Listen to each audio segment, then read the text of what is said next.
shall learn the price of their arrogance. Don't they realize they're dealing with Destro? What's up, YouTubers and Joe fans? Welcome back. Today we're taking a look at the brand new 2020 Destro figure from the Retro line. And I thought we'd take a moment to take a look at the actual artwork on this new card and compare it to the original 1983 artwork by Hector Garrido. And as you can see, they did a pretty decent job capturing the likeness of the original artwork from 1982.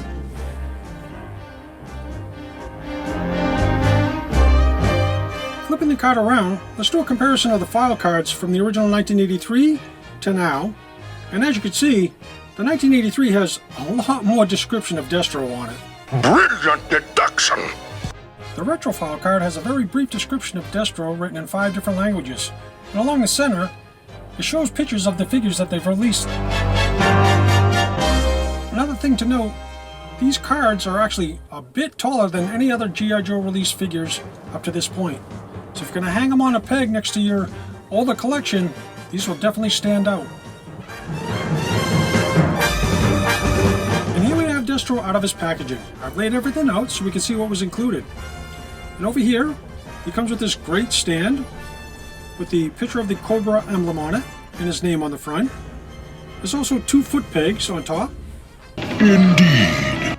And he also comes with this great looking briefcase, and inside of it is a rifle that's all in pieces that can be put together. We'll put this aside and take a look at this in a minute. And of course, there's Destro himself. I'll bring him in closer to the camera so we can get a better look. He's got his silver dulled down helmet on with his painted black eyes. I really like the head sculpt. Nice hard edges. Of course, he's wearing his red medallion that he's known for. He's got his bright red hood that goes all the way around. Got a gray strap going down the front into his gray belt. He's got a pouch on his right thigh. And his boots are painted gray. Looking at his left wrist, or forearm, he's got 3 painted grenades. And looking at his back, you can see the strap goes all the way around the back. Nice sculpture or muscular on his back.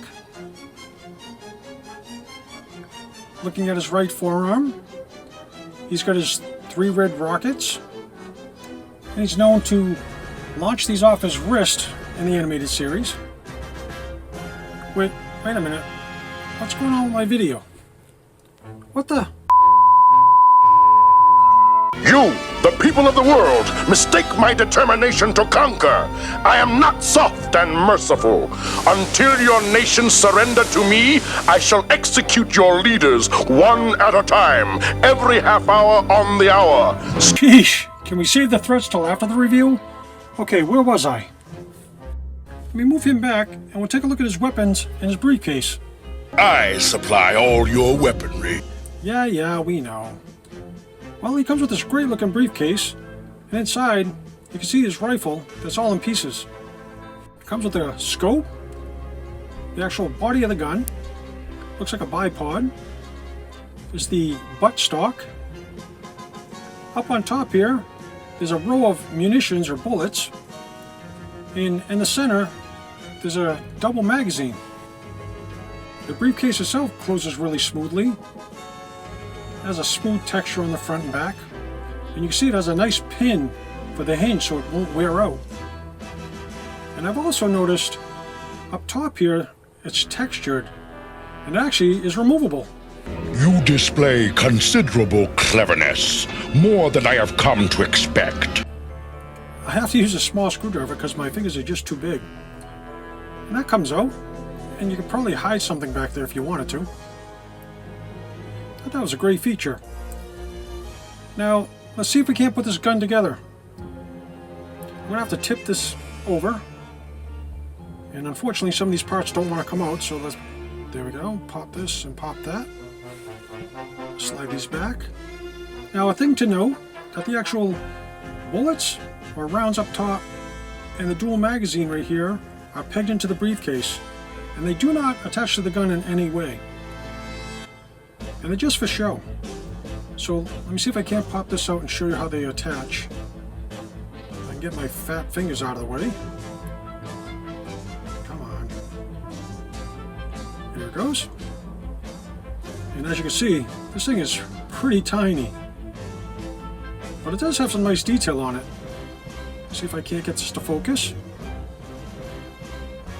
And if you flip it around, you can actually see the notch that pegs into the briefcase. And there's the post right there.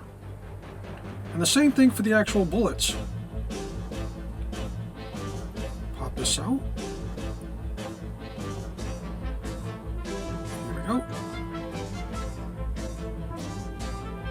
And bringing this into the camera, you can actually see the molding of the individual bullets.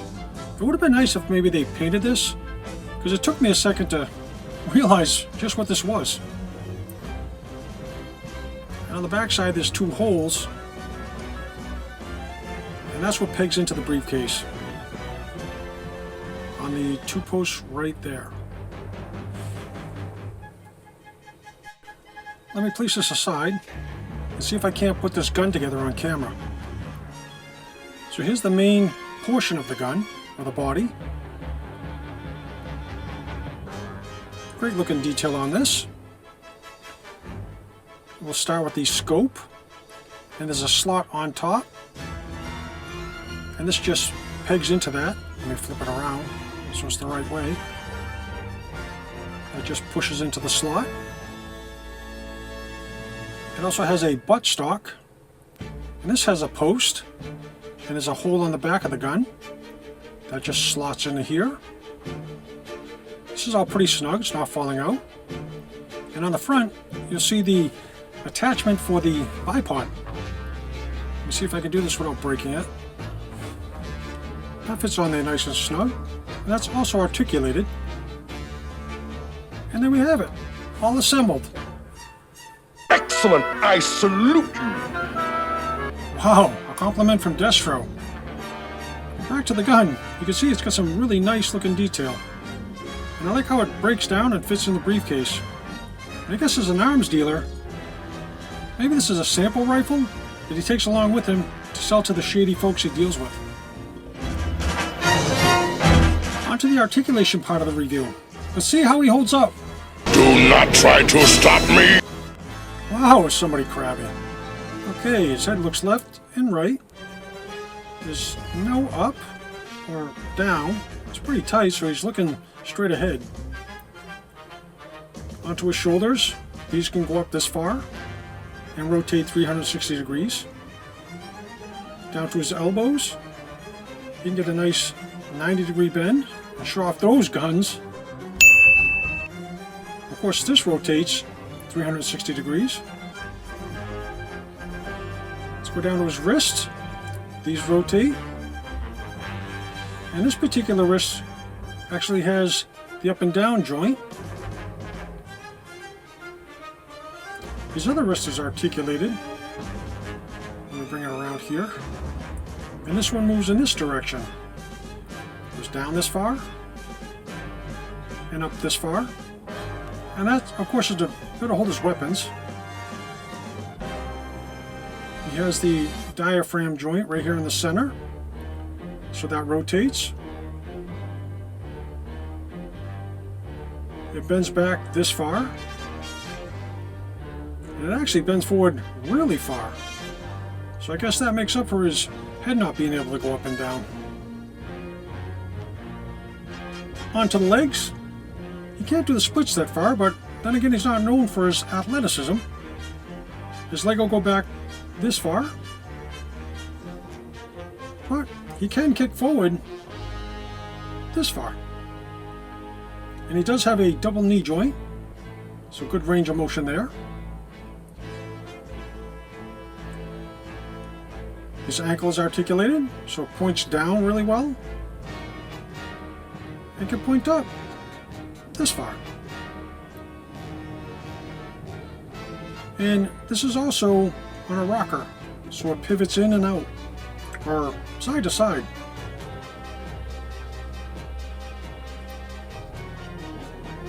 So I'm really happy that they actually included the modern articulation on this Destro figure. Without thought we'd do some comparisons. Oh, yes! Gee, someone's a little high-strung. Let's start with the original Destro figure from 1983. They definitely carried forward a lot of the design from the original figure. From the medallion on his bare chest, to the strap on his right thigh, of course the grenades on his left wrist, and rockets on the right. Let me bring in the 2007 25th anniversary Destro, and we'll get a look at him. Now, when the 25th anniversary came out, I was one of those Joe fans that was completely excited to see a new sculpt, and the articulation blew our minds back then. Let me slide him out of the way and make room for one more figure. And here we have the 2014 50th anniversary Destro figure.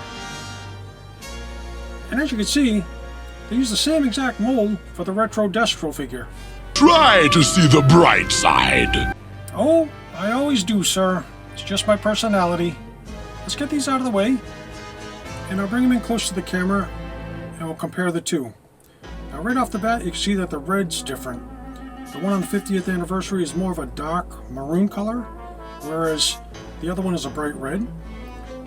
The necklace on the retro Destro has a silver outline around the medallion, and the actual silver paint on both the helmets are completely different. One's a little brighter than the other. The retro figure actually has a painted strap down his chest, right here, and his belt. Those are gray. His gloves are actually painted silver, and his boots are painted gray. Let's look at the grenades. I actually like the grenades on the retro figure because the silver on the handles really makes the details pop.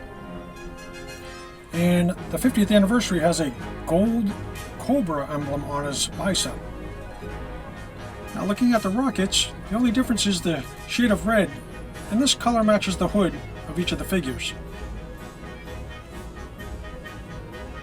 And the last thing I'd like to note, having both these figures in hand, I know that when the 50th anniversary Destro came out, everybody complained that the joints were kind of gummy and loose. Well, you don't have that problem on the brand new figure. He stands up by himself really well. So I'm really happy that they actually changed up the plastic. I hope by doing this comparison, this answers any of your questions as to whether or not you should include this new Destro figure to your collection. This is going to end my review of the brand new G.I. Joe Retro Series Destro figure. A fitting end to this absurd scheme. You said it. So if you missed out on the 50th anniversary Destro figure and you see him at Walmart, go ahead and pick him up. They fixed the gummy plastic, there's no paint slop, and you make a great addition to your G.I. Joe collection on your shelf. Then again, if you're like me and like the character as much as I do, you can never have enough Destros. And as always, I'd like to thank you for watching. And if you like what you see, join the community and hit that subscribe button. And remember, share your knowledge.